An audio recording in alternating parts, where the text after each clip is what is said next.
Negócios à Lupa pela AEMinho. Um espaço em antena onde se dá voz aos associados da AEMinho sobre temas de economia e sociedade. Todas as quartas, às 11h40 e 15h30. Olá, sejam muito bem-vindos a mais um episódio do Negócios à Lupa pela AEMinho. No mês de junho falamos de transformação digital, mais concretamente a transformação das pequenas e médias empresas.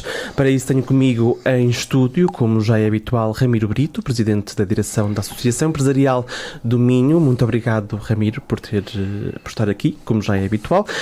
Onde é que estão as PMEs em termos de digital neste momento, Ramiro? As PMEs neste momento estão num misto de expectativa sobre aquilo que têm que fazer e numa tentativa de se acelerarem o máximo possível neste processo de digitalização. Eu acho que as PMEs estão num caminho, há uma consciência coletiva na comunidade empresarial e nas PMEs de que este caminho é inevitável, ou seja, a digitalização não é propriamente algo que nós possamos considerar não fazer, não abordar.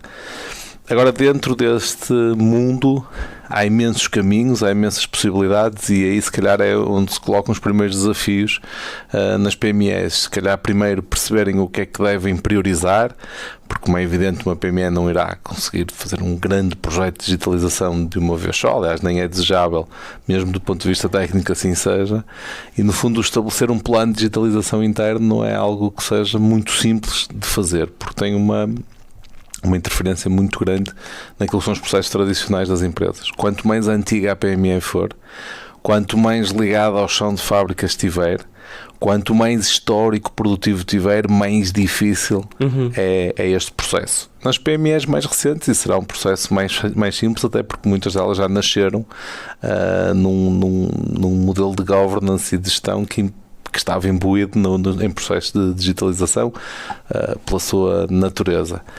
Mas sim, acho que estão, desde logo tem aquilo que é preciso, que é consciência de que é algo que é preciso fazer e que faz parte do seu processo de crescimento.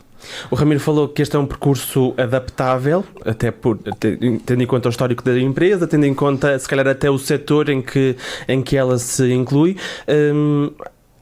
Há um começo essencial para esta transformação?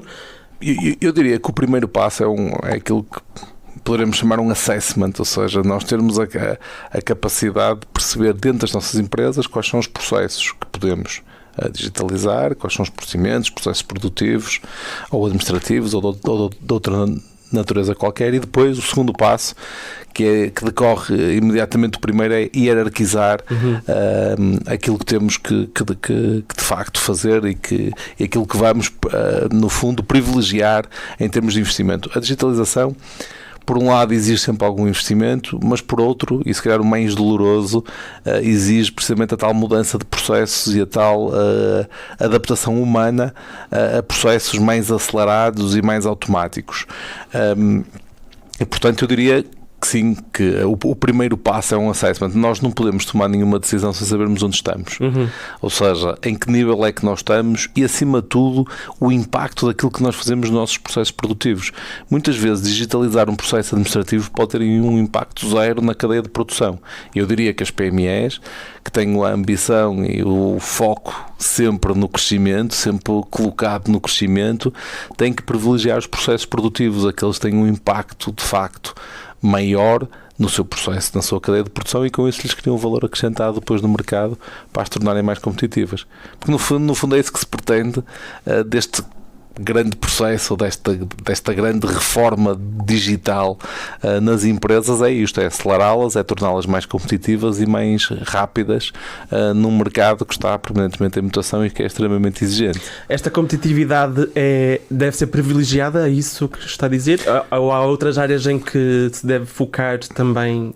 A digitalização, e com isto incluímos várias dimensões, ou seja, não só falamos em digitalização de processos, mas a própria introdução da inteligência artificial, como é que ela pode transformar a forma como as empresas produzem, é transversal. Ela vai, eu diria, end-to-end em todos os patamares e níveis e processos que existem dentro de uma empresa. Como é evidente, dependendo da natureza do negócio e do processo que a empresa tem produtivo, o impacto não é o mesmo em todas as empresas. Ou não, eu dou-lhe um exemplo simples. Se calhar numa empresa, sei lá, de consultoria, os processos administrativos de recolha e tratamento de informação são aqueles que terão um impacto maior na capacidade produtiva da empresa. Ou seja, é aquilo que disponibilizará aos consultores a informação de uma forma mais rápida e os dados de uma forma mais rápida e mais intuitiva para que eles depois possam usar e trabalhar no seu processo de consultoria. Se calhar numa empresa de manufatura intensiva, aquilo que é mais importante são os processos produtivos que são de fábrica e não necessariamente esses processos que estão antes no back-office, processos administrativos. Portanto, tem tudo a ver com a natureza do negócio, mas sim, eu diria, sem nenhuma arrogância, com toda a humildade, se me permitem um conselho a todos os empresários, que privilegiem na primeira fase os processos produtivos, porque são aqueles que têm um impacto maior na sua indústria e que lhes vão dar capacidade até financeira para que no futuro possam abranger e alargar de uma forma mais abrangente o resto dos processos da própria empresa. A inteligência artificial tem aqui um poder muito grande nesta transformação. A inteligência artificial é o game changer. Na verdade é o game changer, porque a inteligência artificial nós temos sempre aquele mito de que a inteligência artificial, ou ainda está muito enraizado na sociedade, vem destruir postos de trabalho e etc. Não é verdade, a inteligência artificial vem transformar. O que é que ela permite fazer? Ela permite que nós consigamos produzir mais, com tanto ou maior rigor e mais depressa. E a aceleração produtiva é uma evidência no mundo. Portanto, Portugal não pode ficar atrás, nem o Minho pode ficar atrás, nem em relação ao resto do país, nem em relação ao resto do mundo. Portanto, a aceleração produtiva, a escala, a capacidade de dar respostas rápidas, de colocar produtos no mercado de uma forma rápida e eficiente, é uma evidência, é uma necessidade, é uma urgência. E, portanto, a inteligência artificial é, se calhar, o game changer que, de facto, pode ter aí um papel muito importante.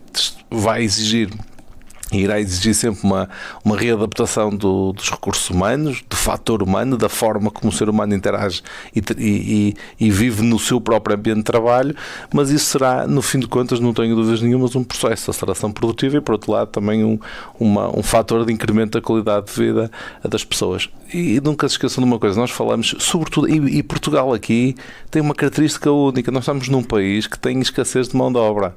Ou seja, a inteligência artificial permite ser um fator que até ajuda a combater ou a resolver parte desse problema. Ainda mais um ponto motivador para usar esta ferramenta. Não vai destruir empregos, porque neste momento nós vemos até num cenário de aparente pleno emprego, quer dizer, e portanto nós temos é que redesenhar e temos que repensar o que é que nós queremos da nossa comunidade produtiva e empresarial daqui a 15 e 20 anos. E portanto, se nós tivermos processos produtivos que nos permitam ser competitivos, rápidos, eficientes no mercado e ao mesmo tempo exigir menos esforço a cada um dos trabalhadores, isso significa que eles vão ter rendimentos mais altos, porque as empresas vão produzir mais, vão ter mais assistente produtivo, vão ter mais dinheiro disponível para pagar salários, se assim quiserem, e por outro lado vão acabar por ter aqui uma ponderação maior ou melhor entre aquilo que é a qualidade de vida, ou seja, a sua vida privada e a sua vida profissional, porque a taxa de esforço vai ser mais concentrada e não tão dispersa. Portanto, sim, acho que isto é absolutamente transformador. A digitalização não é algo que nós possamos sequer equacionar, abrandar. É comprar o vento com as mãos, não o vamos fazer. É impossível. É impossível. Isto não está sequer ao nosso alcance equacionar qualquer caminho contrário. Eu, quando vinha para aqui, ouvi uma entrevista do Sr. Ministro da Reforma do Estado, que dizia que encontra muitos anticorpos nos processos de modernização. Ele, portanto, tem a pasta da Reforma do Estado. Como nós também já falamos aqui neste podcast. Também já falámos neste podcast. Ele estava precisamente a dizer que nos processos produtivos da administração pública que encontrava muita resistência interna a isto, a digitalização, a inteligência artificial, a aceleração do processo e tudo. E curiosamente, a resposta para mim mais interessante que veio a isto foi de um ex-presidente da República que tem não sei quantos anos, que é o professor Cavaco Silva, que não viveu a era da digitalização. E ele disse uma coisa muito interessante que em relação ao qual podemos fazer um paralelo aqui no setor privado, que é a digitalização e a aceleração de processos é uma evolução da humanidade. E nós não podemos regredir. Ele até fez uma comparação no artigo que escreveu, não me lembro em que jornal, em que dizia: se nós neste momento olharmos, e a administração pública olhar para isto como um processo ofensivo ou ameaçador à sua função, seria o mesmo que nós pormos em causa o regime democrático, a república, porque na verdade isto é evolução social e faz parte da evolução. E portanto na indústria não é muito diferente, é exatamente igual. A resistência existirá.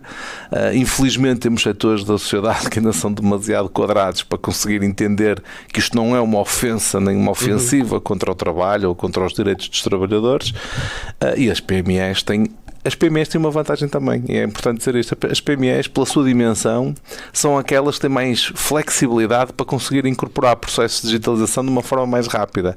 Se calhar numa empresa com 3.000, 4.000 ou 5.000 trabalhadores, a resistência é maior. A resistência é maior e daí a própria integração é mais complexa, são muito mais pessoas, há muita mais coisas. Uma PME se calhar consegue absorver isto de uma forma muito mais rápida do que uma grande empresa. Portanto, algumas vezes, como eu costumo dizer, também a nossa reduzida dimensão tem que ser uma vantagem, e esta é uma delas, sem dúvida.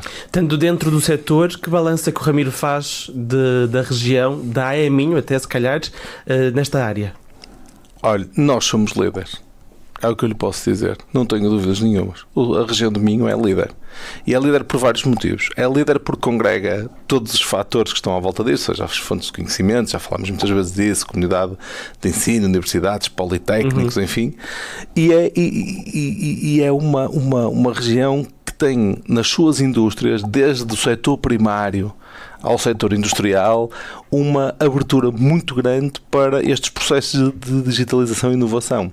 Eu ainda há pouco tempo dizia, a propósito do aniversário da AE Minho, que, por exemplo, no setor do vinho, nós assistimos aqui em Monção e Melgaço à introdução de uma série de processos de natureza meramente tecnológica na produção do vinho para escalar a produção. E esses processos foram utilizados, por exemplo, na região do Douro e do Alentejo, depois de terem sido testados na região dos vinhos verdes. Ou seja, isto não é uma competição entre regiões, e eu pessoalmente gosto dos vinhos todos. Não estou aqui mas o facto é que nós, na região do Minho, somos, se reparar, sempre que se fala em inovação, em criação de produtos novos, olho para a construção, onde é que está o grande cluster da construção industrializada em Portugal? Está no Minho, está em Braga, Casais, DST, são aqui que estão os dois grandes polos que estão a investir e que descobriram e que reinventaram a construção em Portugal. Nós nisso somos absolutamente líderes, eu não tenho dúvida nenhuma. Portanto, o país irá sempre andar a reboque de mim neste setor, neste tipo de iniciativas. Bem, e falando da região e falando da AE Minho, também é impossível não referir a Cimeira da Indústria. Trouxe alguma novidade? A Cimeira da Indústria foi um enorme sucesso. E foi um enorme sucesso, e isso deve-se às pessoas todas que nos deram e que nos honraram com a sua presença e participação, desde os oradores às pessoas que foram assistir. Foi de facto incrível, e acho que foi acima de tudo o primeiro grande fórum de reflexão livre, desinibido da indústria em Portugal. E portanto eu queria, sem falar de um concorrente, agradecer também ao Observador. O Observador foi quem connosco começou esta cimeira, aliás, a iniciativa até a partir deles, e de facto acho que aquilo que nós conseguimos construir juntos ali foi algo muito interessante, e ficou muito claro, até porque tivemos também a ter o Sr. Ministro da Reforma do Estado a falar, ficou muito claro que os processos de digitalização e inteligência artificial não é uma opção, é uma obrigatoriedade. Quer dizer, como lhe disse há pouco, nenhuma indústria hoje em dia não equaciona olhar para esse setor como um setor estratégico do seu crescimento. Nenhuma o faz. E, portanto, eu acho que nós na Cimeira conseguimos, acima de tudo, uma reflexão livre e muito desinibida e muito útil para as indústrias portuguesas e, portanto, para as indústrias do Minho, mas também para as indústrias portuguesas. E foi muito interessante perceber que durante aquele dia o Minho foi o mote do tecido industrial do país. Não foi da região, foi do país. Todas as pessoas que participaram, todas as entidades que quiseram estar presentes, os oradores foram incríveis. Eu lembro-me que nós terminámos a cimeira a falar de fé no trabalho, e que acabou por ser interessante. Não estava no programa, não estava no alinhamento, mas precisamente por isto nós criamos painéis que não tivessem uma agenda própria, ou seja, que tivessem uma conversa que fluísse, que fosse que tomasse o rumo que a conversa para o qual a conversa a levasse. E portanto acho que foi um contributo muito interessante e será seguramente para repetir na região do Minho outra vez, sem dúvida nenhuma. Muito obrigado, Ramiro. Ficamos por aqui a falar do futuro, aliás, do presente, que já é bem presente, tanto é também este exemplo da Cimeira da Indústria e da transformação digital aqui na área do Minho.